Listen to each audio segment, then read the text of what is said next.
I've been wanting to make a video about how I make my cover art for music for about a year, but I couldn't pull the trigger. You know why? I hadn't met Jamieson yet. My name is Jamieson. I am a creative director, designer, actor, entrepreneur. Kind of do a little bit of everything. Welcome to episode 3 of the No Niche video series. Not the podcast, not the song, the video series. Where we explore different jobs, creatives, art, hustles, and the people show me what they do. Much like comedian Bernice Ye, I met Pat Jamieson in acting class, and we hit it off. Bros for life.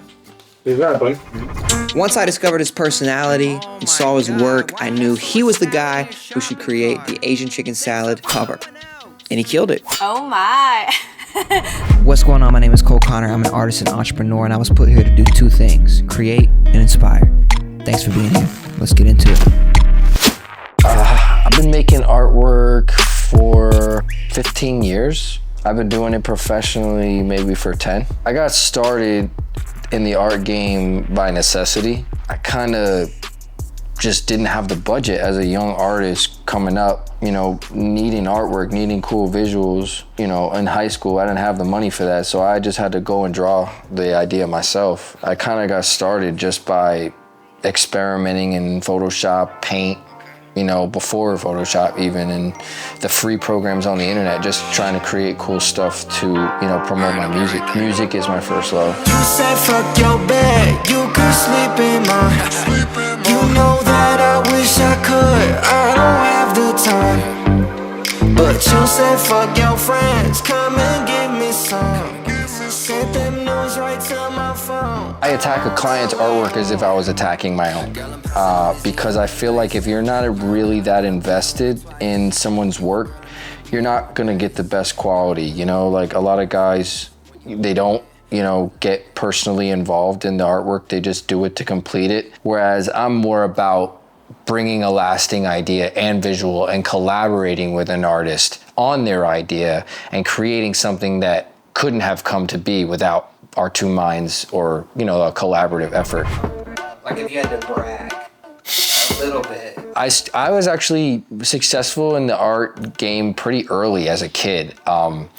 Even 3, 4, 5 years old, like a lot of people would tell my parents and recommend that I join art classes, that I had a knack to be able to look at something and be able to draw it or replicate something. So I was nominated for a youth art show in the state of New Jersey when I was only 7 years old. I was one of the youngest ever to be, shown in that exhibit. With graphic design, it was almost like all this new technology was coming out. Why would I go back to paper and draw? So there was a lot of new tools, and we could photo edit and Photoshop, and I started taking pictures against white walls and realizing, you could do a lot with a white wall background and a high quality camera to train for this. So it's really all self-taught, YouTube videos, trial and error. I mean, if I showed you my work through the years, it would be like blasphemous back in the day. There's so many different styles of cover art. Do you want it to be cartoon? Do you want it to be painted? Do you want it to be, a photo of yourself? Do you want to be in it? Do you want the title to be on it? Like, these are all things that you kind of want to think about when you're creating cover art, because a lot of people just think, oh yeah, throw the title on there, throw something cool, throw some rims on a car, and in reality, that's never a good idea. Like, you're not gonna get a great product doing that. It's just gonna look like everybody else's work. It's not so important as the quality always of the artwork, but the originality of the artwork. We could go by a great example of Kanye with the all black cover. With Donda. We could talk about Drake with his emojis cover. I mean, they're super simple. They look like they took 5 minutes. They look like, they didn't even put any thought into, but I know tons of thought was put into that. That was planning. It means something. So it's about being different, rather than doing the same thing. A lot of these mixtape rappers back in the day, Gangsta Grills, all the covers looked the same. So it was hard to see whose mixtape was legit and who wasn't. And I like when an artist or a client brings me something I've never had to do before. I took a little note from Hans Zimmer. He never will repeat a sound in a film. And I'm the same way in the sense of I don't ever want to repeat something I've done. But why did he want to work on Asian Chicken Salad? I haven't really tapped into the comedy sphere as far as my work goes. What better way to start than when you find a talented comedian and a talented rapper and creator, you know, that make this song, that kind of point is, you know, to make people laugh and to, like, you know, relate, but in a fun and humorous way. And I think there's room for that in, you know, life and in content creation. And so I just want to be one of the people that can help bring it to its full potential. So I had this vision of, you know, definitely cartoon. I mean, the most iconic cartoons of all time, The Simpsons, Family Guy, you know, they all like have this absurdity about them. And so that's part of the reason why I feel a lot of musicians have tapped into, you know, the cartoon artwork vibe. Like something I can draw is something you just can't do in a photo shoot. Even with insane Photoshop, even with crazy graphics and editing, there's just some things and some absurdities that you can do, you know, in cartoon, you know, sketching and drawing and painting that you can't do with a camera. And so I just thought Big Mouth being one of the most Compliment. Oh shit. You're the GOAT. the popular, you know, cartoons of, you know, the past couple years on streaming services and loving the unique animator style, you know, I thought it would be nice to add that little flavor to it.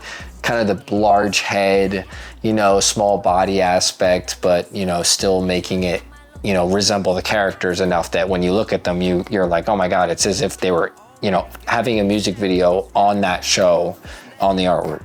So my favorite part of the process is probably when an artist says, do your thing. Because when an artist says, do your thing, it means, one, they trust you completely, you know, with the creative vision and what you do. I mean, there's no really higher honor as an artist, right? Than other than hanging the work in their home or something like that, right? Than that. I want an artist to be geeked about what we're making.